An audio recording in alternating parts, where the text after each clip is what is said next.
They were loud, fast, radical, and then they were gone. These American cars pushed the limits of performance, design, or safety so far, they had to be shut down. Some broke the rules, some broke the law, and some were just too wild for their own good. The companies that built them don't talk about them because they'd rather you forget they ever existed. Here are 12 banned American cars they want you to forget, but once you see them, you'll never look at Detroit the same way again. Number 1. The 1984 Cadillac Eldorado Sport Performance concept is one of those almost mythical lost creations that seems like it couldn't have existed, yet did, if only for a fleeting moment behind the closed doors of GM's Skunk Works. In an era when Cadillac stood proudly as the pinnacle of traditional American luxury, long hoods, soft rides, digital dashboards, and an aging customer base that preferred prestige over performance, someone inside the company dared to whisper a dangerous question. What if we made a Cadillac that was actually fun to drive? What followed was a radical internal experiment, a one-off Frankenstein's monster built by rebellious engineers who were tired of the perception that Cadillac was becoming irrelevant to younger drivers.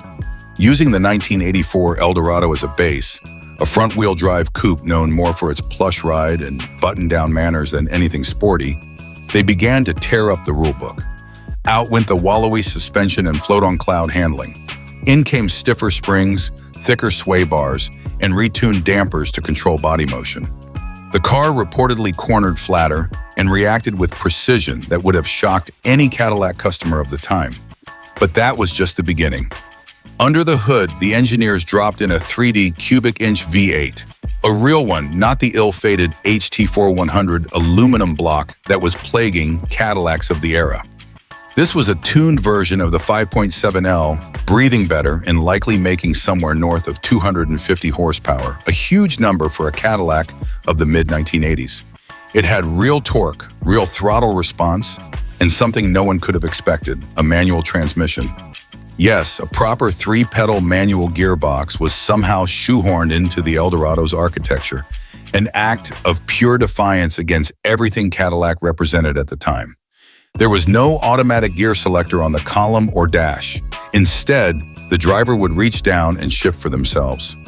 A complete shock in an era where Cadillac's demographic was largely made up of retirees, executives, and luxury seekers who prized comfort over control. And yet, the result reportedly drove beautifully. It was still recognizably a Cadillac in size and refinement, but it had feedback, agility, and soul. It didn't float, it carved, it didn't waft, it roared. Insiders who drove it described it as a Caddy with attitude, a car that, had it been greenlit, could have signaled a major shift for the brand. It could have been Cadillac's answer to the growing popularity of European Grand Tourers and performance sedans. BMW, Audi, and Mercedes-Benz were just starting to gain traction in America, offering upscale performance that Cadillac simply didn't have an answer for. But that, of course, was the problem. To Cadillac's conservative brass, the idea of a performance-oriented Eldorado was blasphemy. It flew in the face of the brand's carefully cultivated image of serene, almost regal road manners. A Cadillac was meant to insulate you from the road, not involve you in it. It was meant to pamper, not perform. The notion of an Eldorado with a manual transmission was a dangerous contradiction in terms. And so, rather than fight through the institutional resistance or attempt to educate a new type of buyer, GM's leadership locked the concept away. No press photos, no auto show debuts, no legacy. Just a whispered story among engineers, a prototype buried deep in GM's archives. Or, depending on who you believe, scrapped entirely so no one could ever take the idea seriously again. One engineer later said, "It dared to make Cadillac fun, and that's why it died. It wasn't about whether it worked. It worked too well, and they were scared of what that meant." Today, the 1984 Eldorado Sport Performance concept remains a ghost, an outlier from a different Cadillac that never was. But its spirit lives on, in a way. Decades later, Cadillac would finally embrace performance with the CTS-V and Blackwing models, blending raw power with world-class handling. But back in 1984, this Eldorado was too early, too radical, and too much of a threat to the old guard. It showed that even in the heart of Detroit's most tradition-bound luxury division, there were dreamers who wanted more than plush seats and opera lights. They wanted a Cadillac that could dance, and for a brief moment, they built one. Number 2, the 1961 Ford Starliner Hypo Interceptor 406 prototype was a muscle-bound missile built before the muscle car era officially began, an overpowered experiment that briefly lit up drag strips in super speedways before collapsing under the weight of its own brute strength. It was one of those bold engineering moonshots born in the height of Detroit's horsepower wars, when Ford, Chevrolet, and Chrysler were engaged in an escalating arms race to dominate NASCAR and NHRA competition.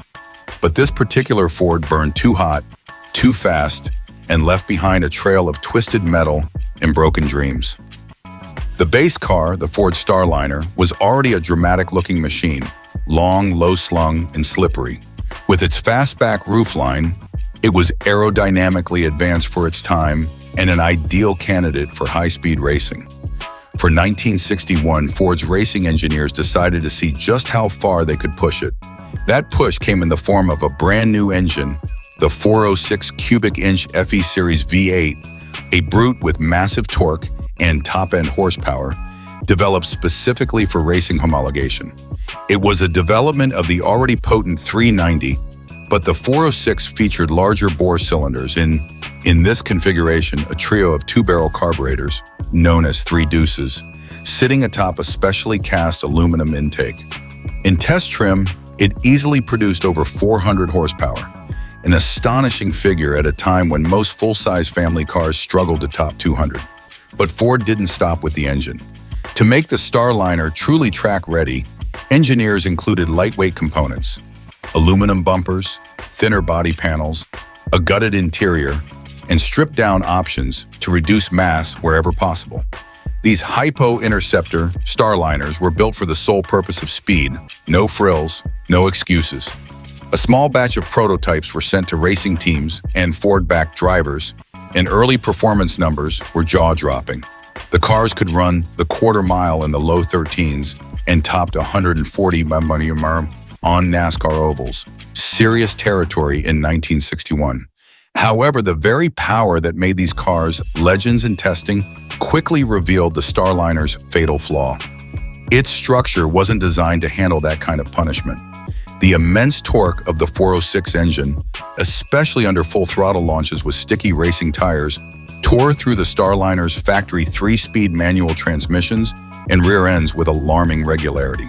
Even worse, the full-size frame, though sturdy by civilian standards, began to show stress fractures and bending after repeated high-G launches and tight racing conditions. Racers began reinforcing chassis components with custom braces and welds just to keep the cars intact. Ford knew that continuing down this path would lead to warranty nightmares, safety concerns, and mounting failures in front of national audiences. At the same time, NASCAR was taking notice.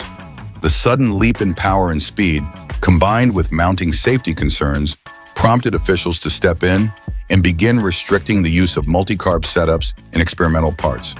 The 406 triple-carb Starliner, though not officially banned, was effectively legislated out of competition through rule changes that required heavier weights and restricted intakes. Faced with crumbling transmissions, bent frames, and tightening regulations, Ford quietly pulled the plug on the Hypo Interceptor program. The 406 engine itself would survive and find use in later Galaxies and drag cars, eventually leading to the legendary 427, but the Starliner-based 406 prototypes were phased out. Most were either dismantled for parts, repurposed into less extreme builds, or lost to time. Ford turned its attention to more robust platforms better suited to handle big power, and the dream of a lightweight, high-revving Starliner faded into myth. A Ford test driver from the time later commented, "It had too much muscle for the frame to handle. We built a monster, but the cage couldn't hold it. The 406 was ready. The car just wasn't." Today, the 1961 Ford Starliner 406 Hypo Interceptor prototype lives on as a ghost of early muscle car ambition, a raw and powerful machine that came years before the GTO and Chevrolet SS, hinting at the future but tripping over the limitations of the present. It was a glimpse into what could be done when you stop caring about comfort and focus solely on speed. But it was also a brutal lesson in the balance required between power, structure, and control. In the end, the Starliner was simply too much car and not enough car all at once. Number 3, the 1995 Dodge Neon RT V6 prototype is one of the great forbidden fruit stories of the compact performance world. A car that shouldn't have existed, but did. It wasn't a wild concept sketch or a design studio dream. It was a real, drivable machine created by rogue engineers inside Chrysler who wanted to prove a point. That big performance didn't have to mean big money. The Neon at the time was Dodge's fresh-faced entry into the compact car segment, designed to be affordable, practical, and sporty in a cute, grin-inducing way. But someone deep within Dodge's engineering department looked at the Neon and saw more than an economy car. They saw a lightweight chassis begging for real power. Their solution? Take the proven 3.0-liter Mitsubishi V6 from the Eclipse GT, an engine already familiar to Chrysler via its Diamond Star Motors partnership, and drop it into the tiny Neon's engine bay. The result was more than a Frankenstein mashup. It was a revelation. The 3.0L SOHC V6, when shoehorned into the Neon's featherweight platform, turned the humble subcompact into a snarling, tire-spinning, torque-happy weapon. With roughly 200 horsepower and a curb weight well under 2,600 Talon drums, the V6 Neon delivered acceleration that rivaled some V8 Mustangs of the era and left the contemporary Civic Si and GTI choking on unburned fuel. More shocking than its straight-line speed, however, was how it handled. The car retained the Neon's tight chassis dynamics and razor-sharp steering, but added a hefty dose of muscle where it mattered. Engineers dialed in upgraded suspension, wider tires, and bigger brakes to match the V6's output. It was still raw, torque steer was ever present, and the front end could get twitchy under throttle. But the prototype's driving experience was described internally as electric. It wasn't just fast, it was cheap and fast. Too cheap, in fact. That was the beginning of its undoing. The Neon RT V6 prototype blew past every internal benchmark for acceleration and cost efficiency.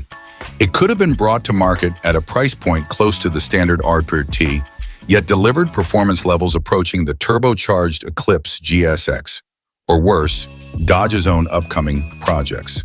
It instantly outclassed the fledgling plans for what would eventually become the SRT4, a turbocharged version of the Neon still in early design. The problem wasn't that the V6 Neon was flawed, it was that it was too good. It threatened the entire performance hierarchy Dodge was trying to build. From a corporate standpoint, the V6 Neon was dangerous. It didn't fit into Dodge's carefully structured performance ladder. How could they justify a $25,000 Viper Light sports coupe or the future $20,000 SRT4 when a V6 Neon could annihilate both at a projected price below $18,000? Internally, there were also concerns about parts sourcing and platform stress.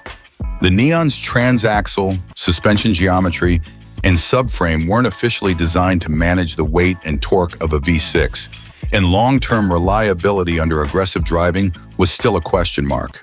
But many in the engineering team were confident it could be done, and that was precisely what scared upper management. Rather than let the project gain traction, Dodge pulled the plug. Hard. The prototype was officially dismantled, the project canceled, and all references to the V6 Neon quietly scrubbed from documentation. The car never made a show appearance, never leaked to the press, and only lived on through whispered stories passed between engineers and insiders.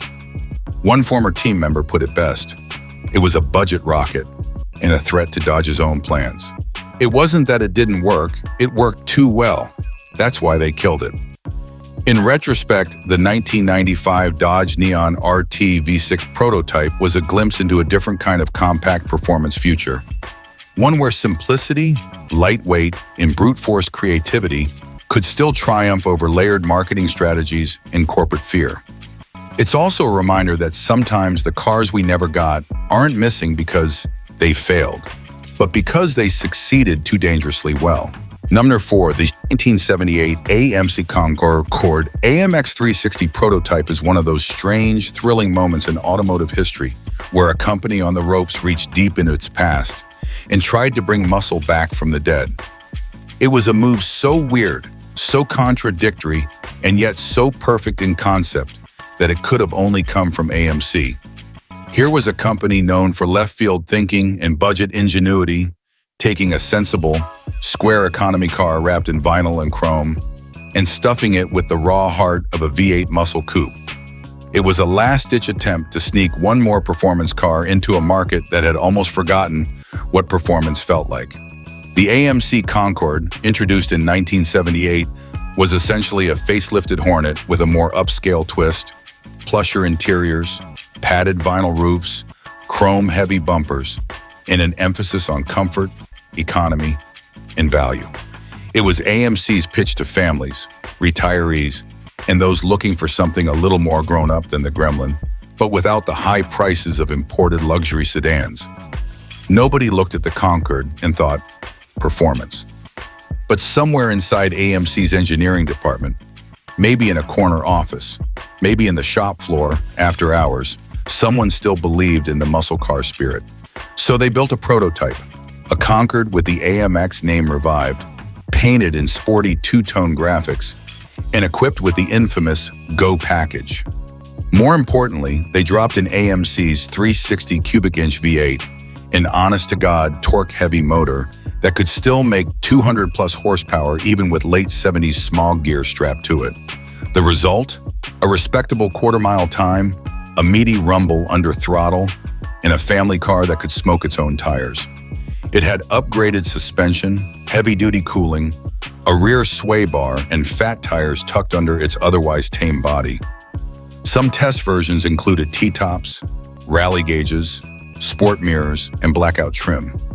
If you squinted, it was a spiritual cousin to the Hornet SC 360 of 1971, a sleeper that wanted nothing more than to chew up the road while looking like it belonged in a hardware store parking lot. But there was a problem. By 1978, the world had changed. The gas crisis, rising insurance premiums, federal emissions mandates, and the creeping fear of the malaise era had made muscle cars seem not just obsolete, but irresponsible. And the styling of the Concord didn't help matters. It was conservative, buttoned down, dressed in brown and beige with opera windows and plush seats. No one, not even AMC dealers, took the idea of a muscle Concord seriously. When AMC tried to pitch the prototype to a few regional sales reps, the response was near unanimous. You want us to sell this as a performance car? Are you kidding? Customers weren't clamoring for muscle anymore. They wanted good MPG, quiet cabins, and something to replace their dying Dusters or Novas. To make things worse, AMC was fighting for survival. Every engineering dollar was being scrutinized. Every marketing decision weighed against the possibility of bankruptcy. The Concord AMX 360, while fun, made no business sense in 1978. Its powertrain wasn't emissions-friendly in California. Its performance wasn't dramatic enough to overcome its image. It was too loud for Concord buyers and too soft-looking for speed freaks. There was simply no niche left for it, so the project was buried, quietly. Only a handful of prototypes were built, some say as few as 4 or 5, and most were either crushed or stripped of their V8s and returned to fleet use. The AMX name would limp on into the early 80s on other platforms, but the dream of a V8 Concord AMX was dead before it even hit a showroom. AMC never again tried to combine full-size comfort with legitimate muscle under the hood. One AMC engineer later said, "It was a wolf in polyester clothing. We had the heart of a muscle car, but the world wanted disco and gas mileage. The timing was just wrong, and the suit didn't fit."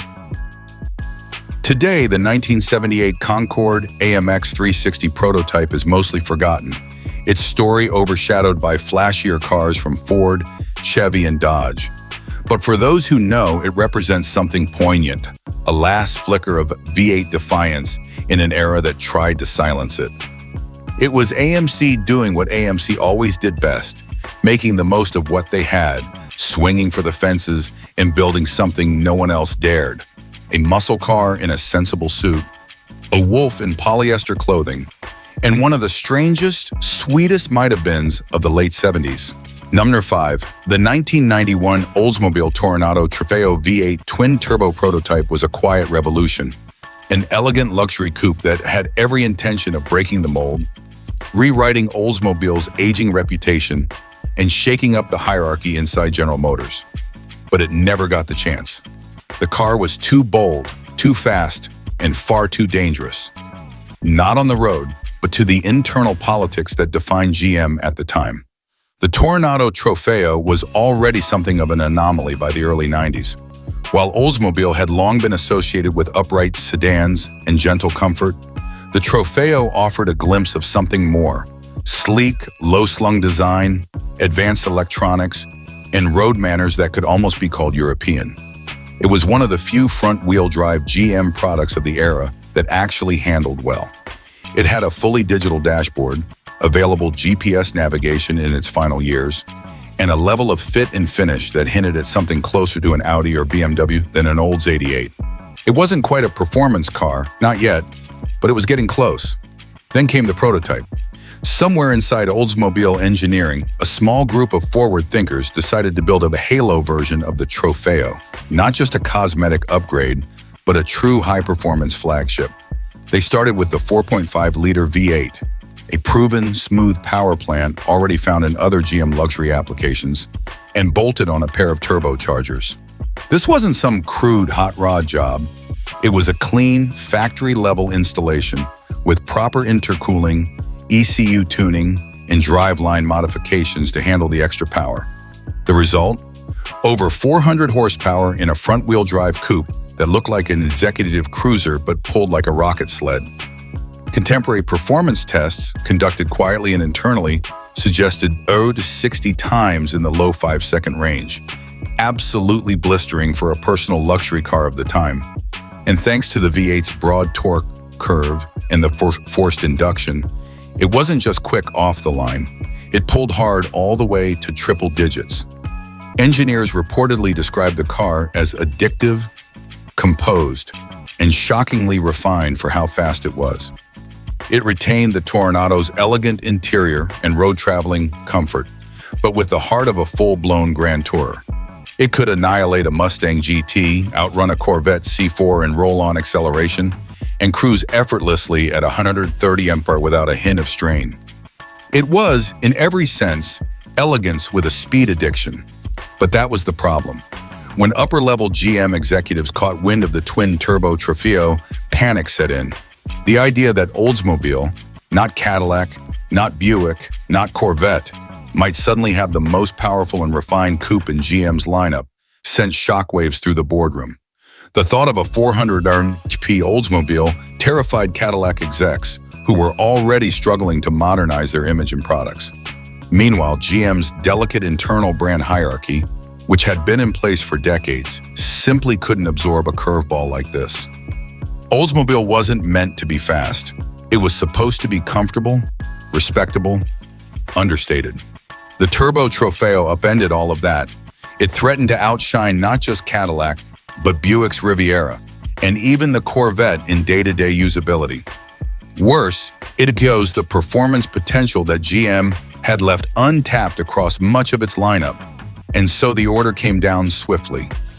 Shut it down. Development halted overnight. Test mules were either crushed or reassigned. All data was shelved. The twin-turbo V8 project was declared non-viable for production, despite being nearly ready for it. A few insiders tried to make the case that Oldsmobile needed a performance halo to appeal to younger buyers, that this was their chance to reshape the brand before it was too late. But it didn't matter. GM wasn't ready to break its own internal rules. And as a result, the fastest Oldsmobile ever built never saw a showroom, never got a magazine review, and never even had a chance to make its case. One former engineer summed it up bitterly. It was the best Oldsmobile we ever built, and that's why they killed it. It made everything else look old. It was elegance with a speed addiction, and GM pulled the plug before anyone could see it. Today, the twin-turbo Toronado is more ghost than legend. No known examples survive in public hands. No photos exist in press archives. But its story lingers among those who remember what could have been a beautiful, blisteringly fast machine built not just to challenge stereotypes, but to redefine them. In the end, it didn't fail because it wasn't good. It failed because it was too good, too advanced for Oldsmobile's aging image, too fast for Cadillac's comfort, and too bold for GM's corporate machine to handle. The 1991 Toronado Trofeo Twin Turbo was a masterpiece buried under bureaucracy, a threat to the system it was meant to elevate. Number 6. The 1974 Chevrolet Laguna S3 Aerocoupe prototype was one of those rare moments when Chevrolet tried to jump into the future and tripped over its own styling. It was a vehicle born not from market research or dealership demand, but from one raw, single-minded obsession: speed. Specifically, NASCAR speed. At a time when the rules of stock car racing were changing rapidly and aerodynamics were becoming the name of the game, Chevy needed a shape that could punch through the wind like a bullet. What they came up with was a bizarre, brilliant machine that was faster than anything they'd built before.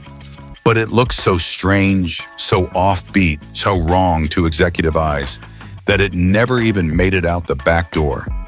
The base was the all-new 1974 Chevrolet Laguna S3, a performance-flavored version of the Colonnade-era Chevelle. It already had sportier looks than the Malibu, with distinctive urethane front fascia, rally wheels, and the option of big block V8s. But while the production S3 was content with some visual muscle, the prototype took things to NASCAR-grade extremes. Chevrolet's engineers weren't content with cosmetic upgrades. They needed real-world aerodynamic improvements, something that would help Bobby Allison, Cale Yarborough, and other GM-backed drivers keep pace with the slick Dodge Chargers and Ford Torino Talladegas that were dominating high-speed ovals. So, the engineers at Chevrolet's clandestine racing shop took a 1974 Laguna S3 Coupe and began reworking it for ultimate aerodynamic efficiency. Gone was the familiar notchback rear. In its place, a sweeping, fastback roofline that flowed smoothly into the deck lid, capped by a massive piece of custom-molded plexiglass that replaced the rear window. The windshield rake was adjusted, the nose was subtly tapered, and the fenders and quarter panels were subtly reshaped to better direct airflow. Even the seams were smoothed out and flush-mounted trim was tested. These weren't minor tweaks. They were wind tunnel-informed changes designed for high-speed stability and top-end speed. And under the hood, the most brutal big block in Chevy's arsenal at the time, the LS4 454. This engine, even choked by 1974 emissions gear, could still crank out north of 270 horsepower and more than 400 lb-ft of torque. In race trim, without the government-mandated compromises, the LS4 was an absolute animal, good for well over 400 horses. In testing, the prototype blitzed past 140 mph on GM's proving grounds with room to spare, and reportedly handled crosswinds and high-speed sweepers with the kind of planted confidence that no stock Chevelle had ever known. But there was a catch. The car looked weird, really weird. The fastback roof, while aerodynamic, clashed dramatically with the rest of the 1974 Laguna's upright, squared-off colonnade styling. The sloping rear window and bulbous back half gave the car a melted, almost fishbowl-like appearance, especially when paired with the squat stance and bulbous urethane front end. Inside GM's design department, executives were horrified. One reportedly called it a NASCAR car wearing bell-bottoms. Others simply shook their heads and asked who on earth would buy such a thing. Publicly, Chevy was already walking a tightrope. The oil crisis was deepening, insurance rates were choking off performance car sales, and the public was turning towards smaller, thriftier cars. The Laguna S3 Aero Coupe, with its fastback plexiglass, monster engine, and race-bred bodywork, looked like an alien in that environment, an unapologetic rocket at a time when buyers wanted economy and comfort. And it was expensive too. Custom molds, unique glass, structural modifications, All of it added cost for a car that executives feared would never find an audience beyond pit crews and moonshiners. So, the order came down. Kill it. The prototype was shelved immediately. No photos were released to the press. The entire aerodynamic design was rewritten and toned down for a more conservative production version that would appear in 1975, and then again in 1976 in a homologation version for NASCAR with a softer, more approachable look. The aggressive fastback? Gone. The plexiglass window? Never seen again. The LS4 in race trim? Vanished into engineering archives. In its place, a slightly sleeker, production-ready S3 with mild aero touches. Good enough for NASCAR approval, but nowhere near as radical as the original vision. One GM insider later said, "It worked on the track, but it scared the suits. They didn't want to sell it, they wanted to hide it. It was a NASCAR car in disco clothes." And no one at GM was ready for that mix. Today, the 1974 Laguna S3 Aero Coupe prototype is a lost chapter in the evolution of American performance. It was a pure expression of racing logic clashing headfirst with corporate conservatism. It predicted the aero wars that would define late 70s NASCAR, but arrived too early and looked too strange to survive. Number 7. The 1992 Eagle Talon TSI R-Spec prototype was one of the last desperate flashes of brilliance from a brand on life support.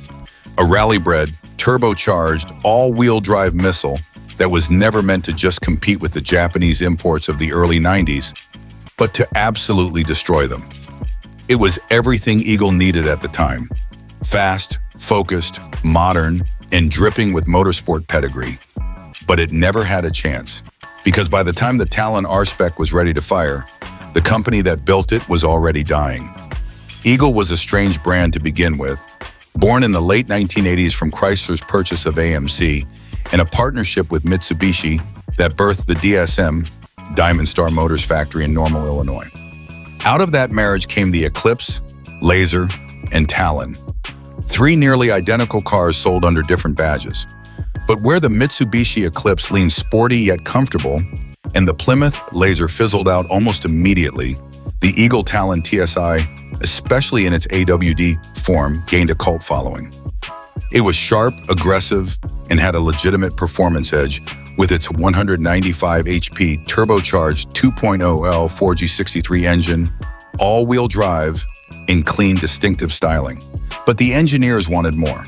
By '91, internal racing development teams and a few renegade DSM engineers had begun to experiment with turning the Talon into something far more serious.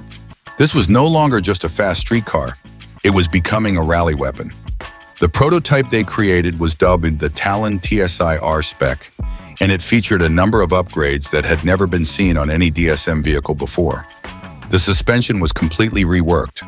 Coilovers with adjustable dampers, reinforced subframes, larger sway bars, and a stiffer chassis that transformed the Talon from quick to surgical. The turbo was upgraded to a larger, ball-bearing unit with improved cooling, pushing output past 270 horsepower in prototype trim.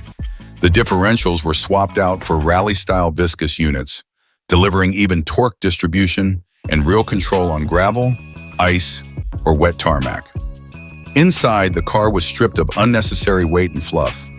Lightweight bucket seats replaced the cushy GT bolsters. The gauge cluster was redone to include boost, oil temp, and rally-relevant telemetry, and the steering ratio was quickened. Prototype units even tested an early active center differential, similar to what would later appear in the Lancer Evolution. And that's the real story here.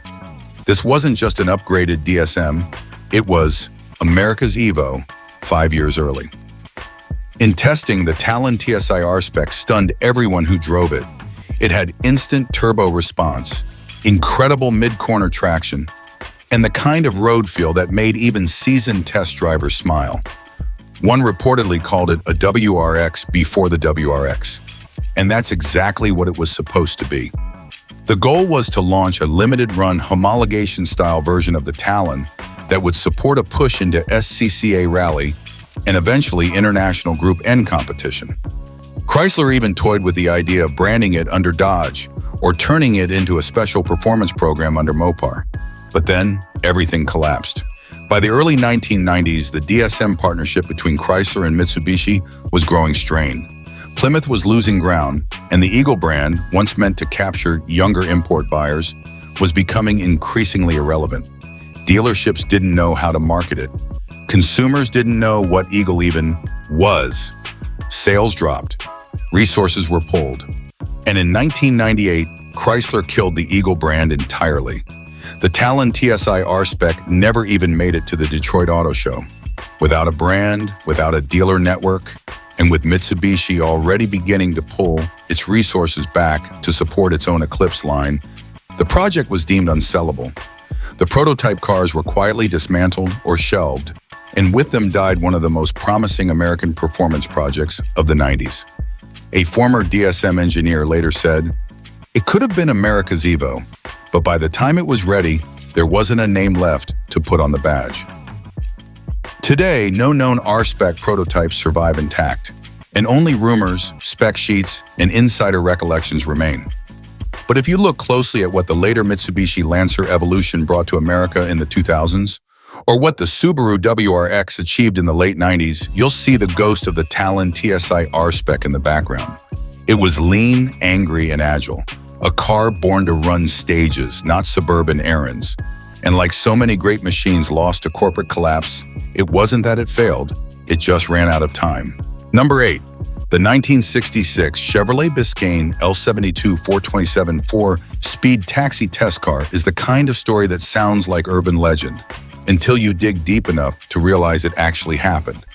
It was a sinister, stripped bare machine from the most unlikely corner of Chevrolet's lineup. A full-size base model sedan meant for budget-conscious buyers, city fleets, and taxi services. It was supposed to be the least exciting car in the Chevy catalog. But inside, a few of these dull exteriors beat the thunderous heart of the most powerful engine Chevrolet had ever stuffed into a passenger vehicle. It was, quite literally, a ballistic missile disguised as a yellow cab. To understand the madness behind the L72 Biscayne, you have to understand Chevrolet's logic in the mid-1960s. The muscle car movement was exploding, and GM was already selling performance in every shape and size, from the SS396 Chevelle to the Corvette Stingray. But there were internal discussions about an entirely different market: police interceptors, pursuit vehicles, and specialized fleet performance cars that could serve both highway patrol and municipal agencies. GM's idea was simple but audacious. Take the biggest, most violent engine they had, the L72 427 cubic inch big block V8, and drop it into the lightest, most Spartan full-size sedan available. That sedan was the Biscayne. The Biscayne was Chevrolet's budget model. No chrome, no badges, no frills. You got rubber floor mats, bench seats, steel wheels, and painted bumpers. Most were equipped with 6 cylinders or mild small blocks, ordered en masse by taxi companies and government fleets. But in 1966, Chevrolet's central office quietly commissioned a handful of special order L72 Biscaynes for testing. These cars were equipped with the full 425 horsepower solid lifter 427, an engine normally reserved for the Corvette or ultra-rare Impala SS models, and backed by either a heavy-duty 4-speed Muncie or TH400 automatic transmission with 12-bolt rear ends, positive traction, and reinforced suspension. The resulting car was unlike anything the public had ever seen. On the outside, it looked like something your uncle would drive to the grocery store. But under the hood, it was a drag strip demon with a badge delete. Some of the cars were painted beige or taxi yellow. One prototype reportedly even had a meter and vinyl seats, intended to be tested by an actual taxi company for urban pursuit evaluation. The logic: blend into traffic, then explode forward when needed, perfect for interceptors, or just terrifying for civilians. Test drivers quickly learned the car was not just fast, it was barely controllable. The 427 made more than 450 lb of torque, and in a car with no weight over the rear wheels and no traction control, even moderate throttle would break the tires loose. In wet conditions, it was an absolute nightmare. The rear end could step out under light acceleration. Braking was barely adequate. The car could go from 0 to 60 in the low 5-second range, faster than most muscle cars of the day, but had difficulty slowing back down without fade or steering drama. One test driver allegedly spun 180 degrees while attempting a brisk U-turn on a rainy street. The car was dubbed the sleeper from hell and the cab that could kill you. As word of the L72 Biscayne spread within GM, there was growing discomfort. Internal safety reports noted that most fleet drivers had no experience handling high horsepower machines, and these sedans were capable of easily outrunning their own braking and suspension systems. There were also legal fears. What would happen if a law enforcement officer crashed during a pursuit in a factory-built street missile? By mid-1966, a memo was issued internally recommending that no further L72 fleet cars be assembled, and that all future 427-powered vehicles be restricted to qualified performance platforms, with proper documentation and handling upgrades. Only a handful of these monsters were built, some say as few as 10 to 20, with fewer than 5 known to survive today. Most were crushed, cannibalized, or simply forgotten. The few that escaped to civilian hands, either through dealership flukes or insider orders, became legends. Quiet-looking sedans with drag strip capabilities, able to shame Corvettes and GTOs while wearing nothing but a set of black wall tires and a bench seat. One former Chevrolet employee recalled, "We gave a taxi 425 horses and a 4-speed and told it to go blend in. It didn't just blend, it vanished. Nobody saw it coming until they were looking at its taillights. It scared the hell out of us." Today, an authentic 1966 Biscayne L72 is one of the rarest and most valuable Chevrolets in existence, not just because of its rarity, but because of what it represents. It's the ultimate sleeper, the invisible predator, a no-option, all-horsepower machine that came from a time when engineers could get away with wild experiments, at least for a little while. Number 9. The 1982 Mercury Capri RS Turbo Twister 2 is one of the most obscure, chaotic, and forgotten muscle-era epilogues in Mercury's history. A regional special so bold and ill-advised that it was all but erased by the company almost as soon as it hit the asphalt. It was never listed in a national catalog, never advertised by Mercury HQ, and never meant to be more than a local stunt. But for the fleeting moment, it was real. A turbocharged Fox body monster built by dealers who wanted more power, more flash, and more headlines, no matter the consequences. To understand the Twister 2, you first have to rewind to the original Twister special of 1970, a Kansas City area dealer promotion that involved uniquely badged Mach 1s and Torinos aimed at storm-chasing performance buyers in the heart of Tornado Alley. The name was a nod to regional weather patterns and raw power. Over a decade later, in the early 80s, with performance returning in cautious steps via turbocharged engines and lighter platforms, some of the same high-performance dealers looked at the Fox body Mercury Capri RS and saw a golden opportunity to revive the Twister name, this time with a twist of turbo. The base was the 1982 Capri RS Turbo, a car that shared most of its DNA with the Ford Mustang GT Turbo. It featured a 2.3-liter inline-4 fitted with a draw-through turbocharger, a 4-speed manual transmission, and RS-level suspension upgrades. It was reasonably quick for the time, but nowhere near the V8 variants in raw grunt. And it wasn't a sales hit. Mercury's version of the Fox body never caught on with the public the way the Mustang did. That's where a few Kansas and Missouri dealers came in. Through back-channel performance shops and regional parts networks, they took a handful of 82 Capri RS turbos and transformed them into what they called the Yeetbog Twister 2. A nod to the original special edition, but dialed into the turbocharged 80s. These dealer specials received a host of modifications, many of which technically invalidated their factory warranties the moment they left the lot. Most notably, the cars were fitted with recalibrated turbo systems that pushed boost far beyond factory specs, from the stock 788 PSI up to a hair-raising 13 to 15 PSI on some versions.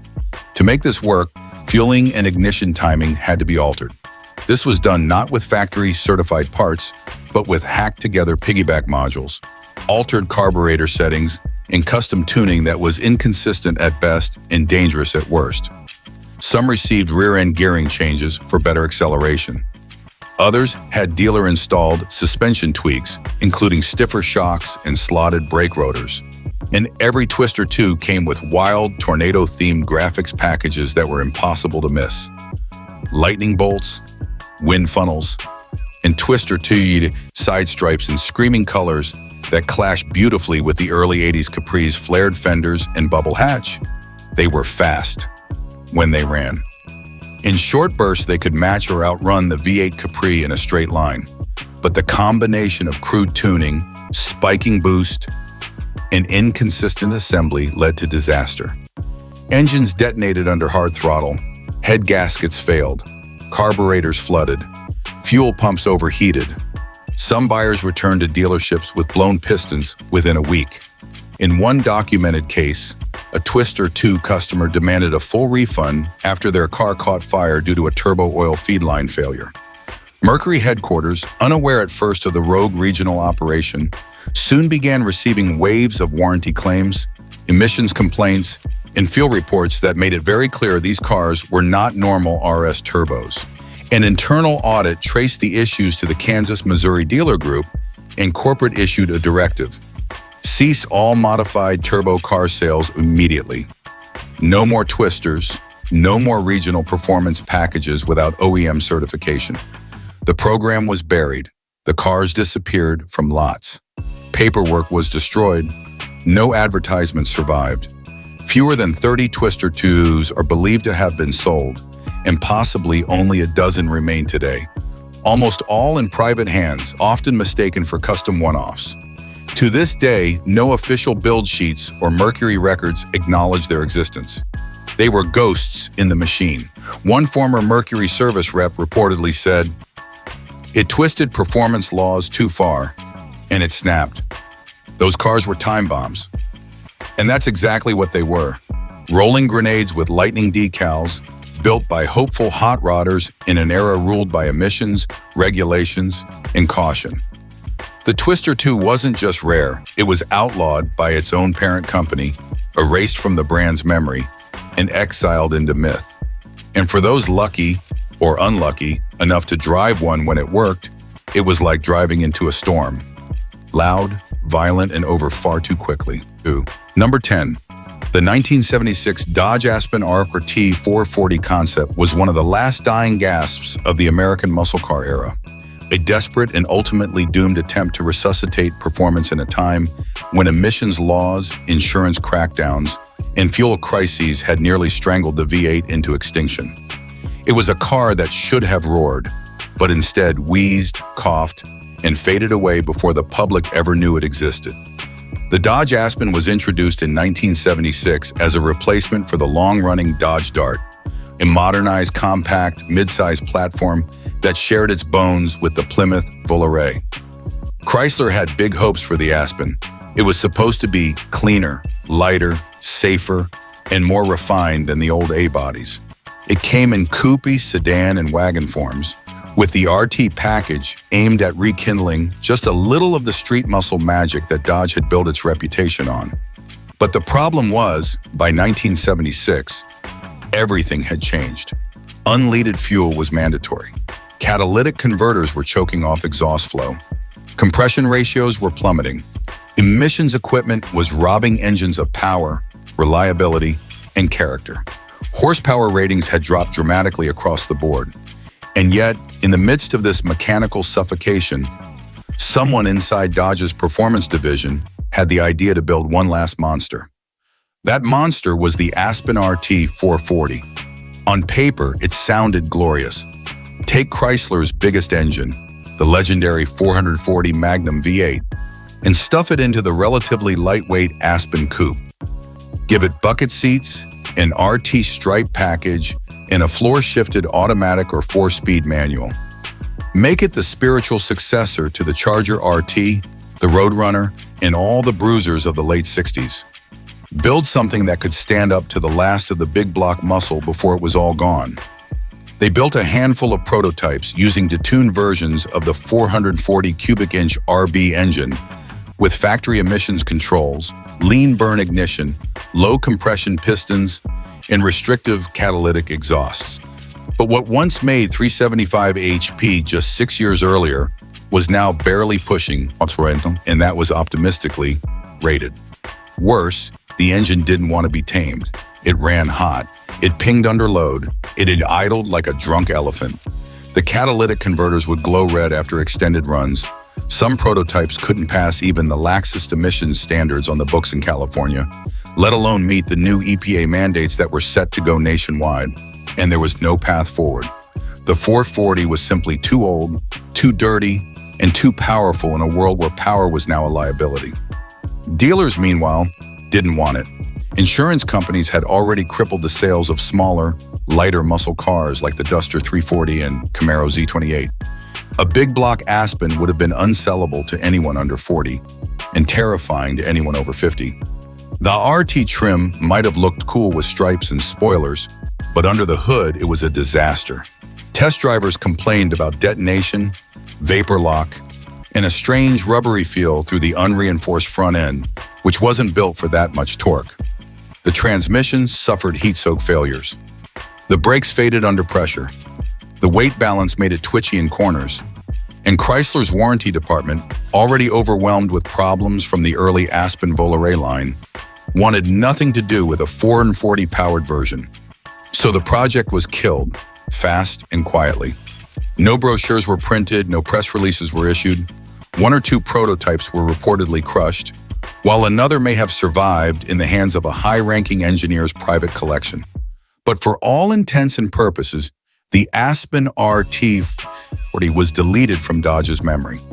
One former Chrysler insider later said, "It was like shoving a dinosaur into a hamster wheel. The world had moved on, but we were still chasing 1970 with an engine that couldn't breathe anymore." And that's what the Aspen RT 440 truly was. A last gasping roar from an era that was already dead. The dream of stuffing a massive V8 into a mid-size coupe had worked beautifully in 1968. But by 1976, it was a nightmare of smog equipment, overheating, and bureaucratic failure. The 440, once a king, was now a suffocating relic trying to survive in a world of fuel economy and emissions targets. It was a dinosaur choking on smog. And when it finally collapsed, no one was there to mourn it. Number 11. The 1988 Chevrolet Beretta GTUR prototype was a machine born out of confusion, ambition, and a brief window in time when General Motors tried to make its cheapest coupe punch way above its weight class and accidentally created something too fast, too focused, and too threatening to survive. It was a front-wheel drive underdog that could have rewritten the rules for GM's compact performance cars, if only GM hadn't buried it first. The standard Beretta GTU was already something of an oddity. Introduced in the late 1980s as a sportier trim of the Beretta coupe, the GTU was designed with the help of aftermarket tuner body specialists like Lingenfelter and wrapped in racing-style body cladding. It offered modest power from a 2.8L V6 and some handling tweaks, marketed to younger buyers who couldn't afford a Camaro or Corvette but wanted something more exciting than a Cavalier. But inside GM, there were engineers who wanted to take things much further.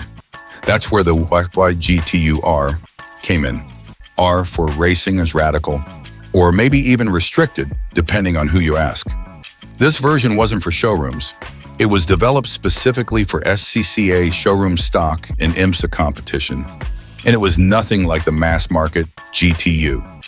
The heart of the GTUR was a hand-built race-spec 3.1L MPFI V6, not the ordinary street engine found in regular Berettas. This one had ported heads, a hotter cam, upgraded pistons, tuned headers, and a revised intake manifold, putting out close to 260 horsepower, over twice the output of a standard Beretta.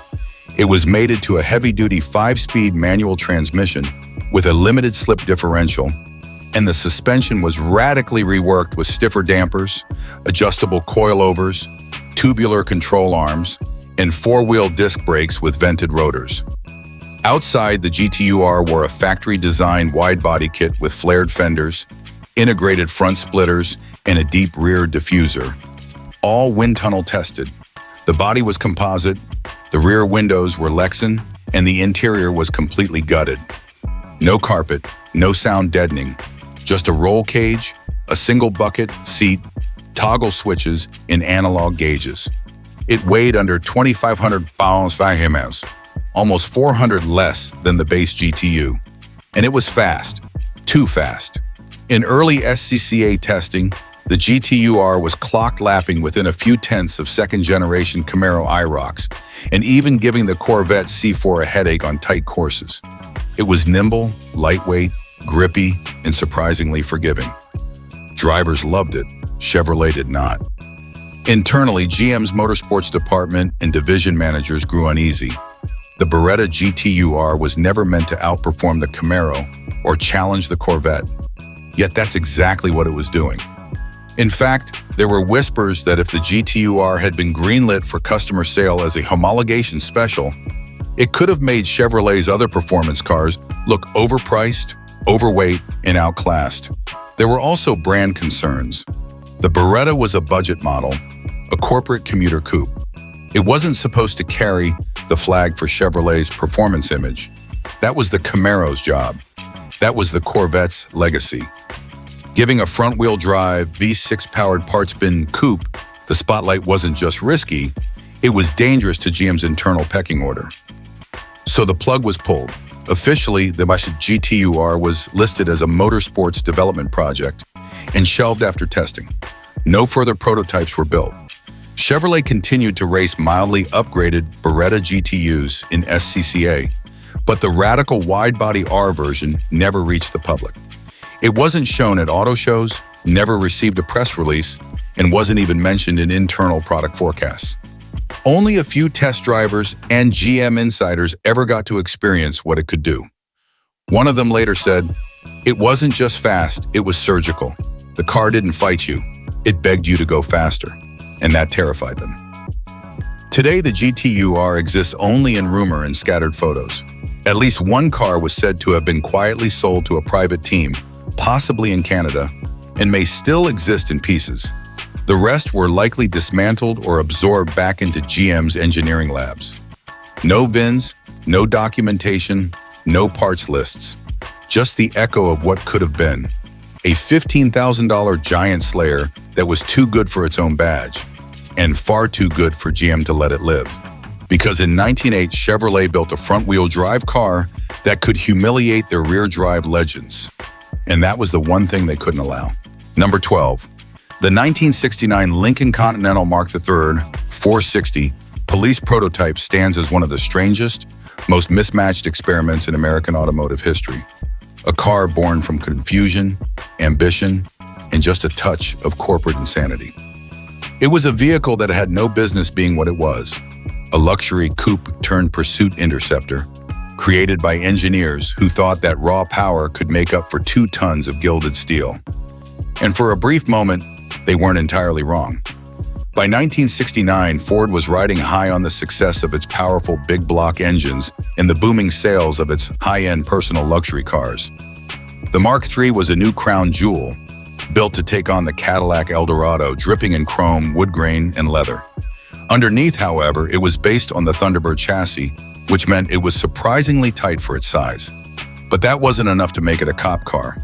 Still, someone in Ford's Special Vehicle Operations Division had the idea. Could a luxury coupe, stripped down and reimagined, be turned into a true high-speed police interceptor? At the time, most law enforcement departments were running Galaxies, Impalas, and Furies with big block power, but they wanted more. More speed, more highway control, more authority. And Ford wanted to make a statement. The prototype began with a Mark III shell, but gone were the velour, opera windows, and power seats. Instead, Ford installed basic vinyl bench seating, rubber floors, blacked-out trim, and a minimal dash with pursuit spec gauges. The entire AC system was deleted to save weight. The result was a brutally bare and strangely ominous car. Long, low, and wide, but devoid of ornament.